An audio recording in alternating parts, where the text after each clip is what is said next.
Hello, 8th graders, and welcome to the lesson. Open your student's book on page 68, Grammar, Modal Verbs. So today we're going to study some modal verbs. What are modal verbs? Modal verbs, they are auxiliary verbs, and they are not like any other verbs because they don't change their form, and they are used with other verbs in the same sentence.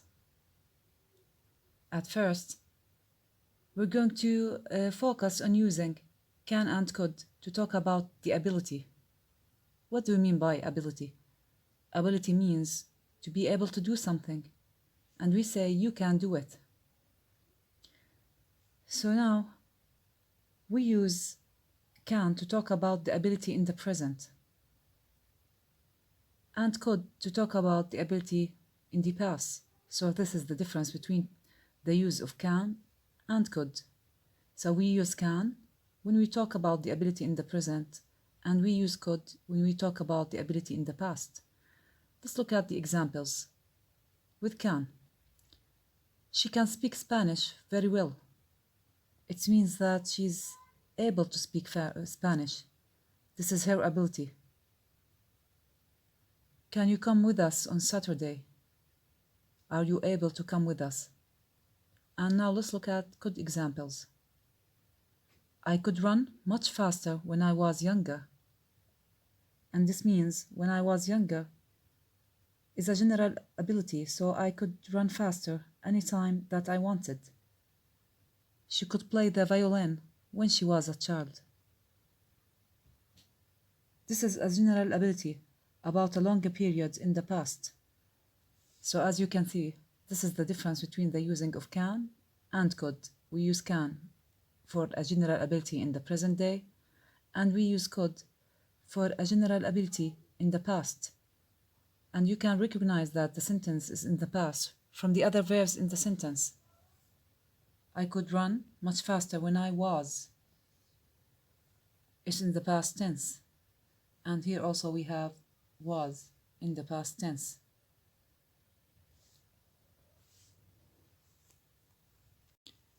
And now you will learn to use can and could for permission. What do we mean by permission? Permission means when you are able to do something, you're allowed to do it, and you're not forbidden from doing it. And so you're going to use can to talk about present permission and could to talk about past permissions. So let's look at the examples. Can I have a slice of cake? Can I go to the park? Here, we're asking permission to go to the park. I'm asking if I'm physically able to go to the park.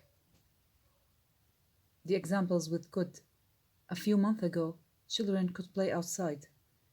And it means it was allowed for children to play outside a few months ago. Before I'm 18, I couldn't drive. It means that before I'm 18, I wasn't allowed to drive. And if you can notice, we have used the negative form of couldn't. You have to understand that you use can or can't, could or couldn't, depending on the sentence meaning. So you have to think of the meaning of the sentence before you write or before you choose to answer can or can't, could or couldn't. And now we're going to learn about the modals have to and must. Both must and have to are used to talk about obligation. Obligation is something that you cannot choose not to do. You have to do it. So let's look at the examples. We must talk to her before she leaves. That means you think that it is very important and you have or you need to do it. The second example, I have to go into work early tomorrow. That means that you have no choice. You have to go. You have no choice. As you can see, there is no difference in meaning in using have to or must when we talk about obligation. You can use have to in this sentence We have to talk to her before she leaves, or must in the second sentence. I must go into work early tomorrow. But what about the negative forms of have to and must? Well, the negative form of must is must not, and the negative form of have to is don't have to. And here we have a different meaning. There's a big difference in meaning between must not, and don't have to. So let's look at the examples and let's look at why do we use them. We use must not when we talk about things that are prohibited. Prohibited, you are not allowed to do it. You can't do them. Let's look at the examples. Visitors must not touch the paintings. That means you cannot touch the painting. You're not allowed to. So you must not touch them. Passengers must not talk to the driver while the bus is moving.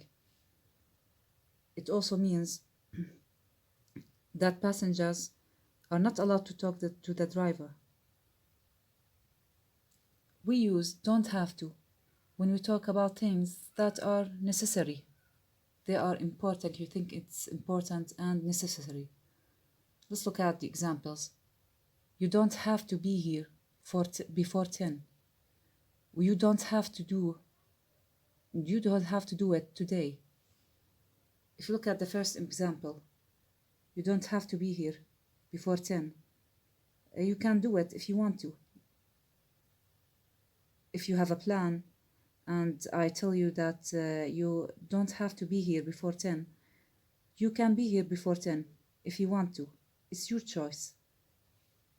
You don't have to do it today. It means that it is your choice to leave it for later, or if you want to do it today, if you want to.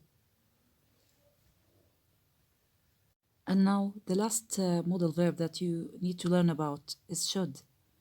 We use should for advice and suggestions when you want to tell your opinion. Let's look at the examples. You should go to bed earlier. This is my advice, and I think it's better for you to do this, but it's not necessary. So it's not an obligation, and you still have the choice. Second example, he should do more work if he wants to get promoted. This is my suggestion or my opinion. I don't think he needs to do it. The last sentence or the last example, you shouldn't eat so much chocolate. And here we've used the negative form of should, which is shouldn't. And it's also my advice. I think you shouldn't eat so much chocolate. You'll make yourself sick. And it's not a bad idea to eat less chocolate. And at last, let's look at the modal verbs form. Remember that the modal verbs, they don't change their form or the form of the verbs that comes after them. So if you have a modal verb, it won't change the form of the verb that comes after that. So let's look at the form in the affirmative. We have subject, modal verb, and the infinitive or the base form of the main verb. Example, I can speak English fluently. Here's the modal verb and the main verb in the infinitive form. Negative form, subject, modal, not, and the infinitive. For example, you shouldn't drive so fast. In questions, you have to write questions using the modal verb at first, at the beginning of the sentence. So we have modal, subject, and the infinitive form of the main verb. Can you be here in 5 minutes?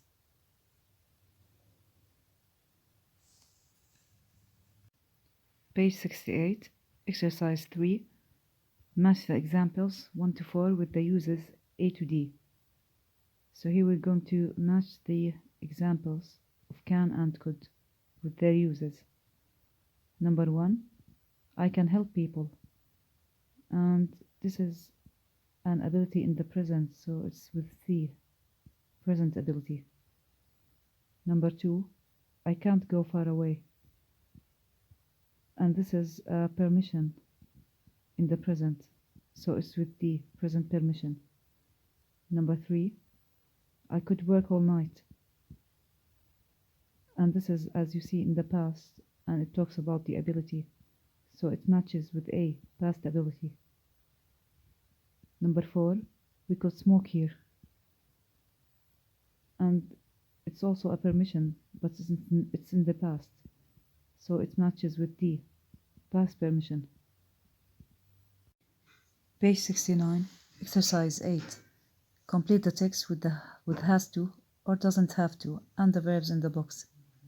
Buy, cook, drive, read, spend, worry. It is hard to be a successful actor. We interviewed Julia, a busy actress in Los Angeles. Julia says, it looks easy, but in reality, actors work very hard. Before she chooses a film, Julia has to read the film script. Here we have used has to. You can't use have to, because you have a singular noun. When a director offers her a job, she has to spend hours learning her lines. But Julia is also very lucky. She doesn't have to worry about money. And also with the pronouns he, she, it, we use the auxiliary verb doesn't. Because she's very rich, she doesn't have to drive a car because she has a chauffeur. And she doesn't have to cook because she has a cook. And she doesn't have to buy her own clothes because she employs a personal shopper. Exercise 11. Complete the sentences with should or shouldn't and the verbs in the box. Arrive, speak, study, use and worry. Number 1. You shouldn't worry about your exams. You work very hard. Number 2. You should arrive at the lesson on time. It's rude to be late. Number 3. He shouldn't speak English so fast. I can't understand him. Number 4. She loves computers. She should study information technology next year. Number 5. Students shouldn't use mobile phones in class. Exercise 12. Choose the correct answer. Peter Dixon, London cab driver. I could drive when I was 17.